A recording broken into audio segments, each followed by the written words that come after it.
Hello guys, welcome back to the channel, and my hope is that you are doing well wherever you are. Now, Raila Amolo Odinga and gave Ruto a new bombshell. Like, he told Kenyans yesterday that Ruto will not help Kenyans. He said the cost of living will still go up. Why? Because Ruto is still making a killing, just to please foreigners. People supported his presidency. Raila has been saying that the president, William Samoei Ruto, was supported by USA, yeah, and actually they say that actually he's been blaming America of his loss.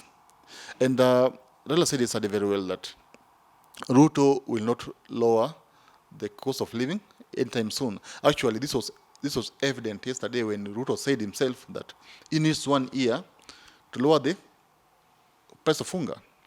So it means that there's no plan whatsoever to make Kenyans' life easier. Okay, maybe next year, but one. But I assured Kenyans that you are yet to regret, because Ruto is like he's trying to pay, the Americans. He's trying to look for money for them for supporting his presidential bid.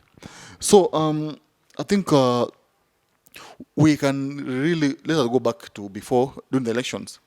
Raila has been assuring Kenyans or telling Kenyans that he won the elections, but IBC, Supreme Court, and the Americans conspired to bungle his victory. And of course, some Kenyans of course supported it and believed him, but some Kenyans said no, Raila, you're lying. But of course, Raila has been adamant that Ruto did not win the election.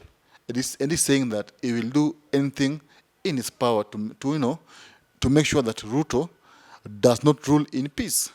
Yeah, and this was even Uru himself, before he handed over power to Ruto, he said very well that Ruto, the election was not free and fair, and the verdict that was given by the Supreme Court was, of course, one-sided, and it was political. The language that the Chief Justice used, was not a judicial language, or somehow a language that can only be used by your opponent. So Kenyans are still waiting for Ruto's, promises to be fulfilled. Of course, Ruto promised Kenyans that he would lower the price of Unga as soon as he's sworn in. Okay, and I think Ruto is having a tough time right now. How we do face your voters, because you promised them that you will lower the price of Unga, you will do ABCD. You promised them even, but right now you're not able to do so. Okay, of course, we can also say that the government is young, because it's barely 1 month in office, and of course you can't expect much from him.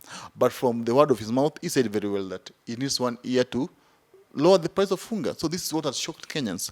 Why do you need 1 full year?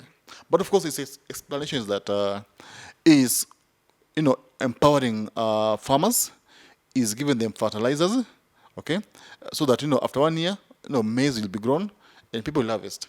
But again, this issue of fertilizer was also opposed or criticized by Raila Amolo Odinga. Raila said that fertilizer was supposed to be given for free to farmers, but Ruto or his government, they chose to sell it to farmers, because Raila said that this fertilizer was acquired. Okay, Russia is the one who gave Kenya fertilizer for free. So Raila was expecting that Ruto should give farmers the fertilizer, but they chose to sell the fertilizer to Kenyans. So this water, of course, is making Kenyans hungry. People barely put food on the table. People are suffering. That's why I think pressure is mounting, and I think Raila might use this, these problems Kenyans are going through, to elevate himself politically, because he is going to use it to fight Ruto. The truth of the matter is that if at all Ruto will not deliver, then when it comes to 2027, he'll have it rough, to be re-elected. Remember in 2017, in 2007, Kibaki got it rough, the late Kibaki, and actually it's believed that he was forced to bungle the election, okay, because people rejected him. So even in 2017, remember very well the issue of Uhuru Kenyatta. Kenyans were tired of Uhuru Kenyatta, and what happened? We know what happened. But so I think Ruto should deliver his promises if at all he wants to be re-elected. But if he continues, giving out excuses, then I think 2027 will not be a walk in the park for him. He'll find it rough. So guys, that's what's happening. Unga is set to lower after 1 year, but not now. So if you like the short analysis, take your time, of course, subscribe. Let's meet here anytime. We have this amazing contents. Thank you guys, and thank you.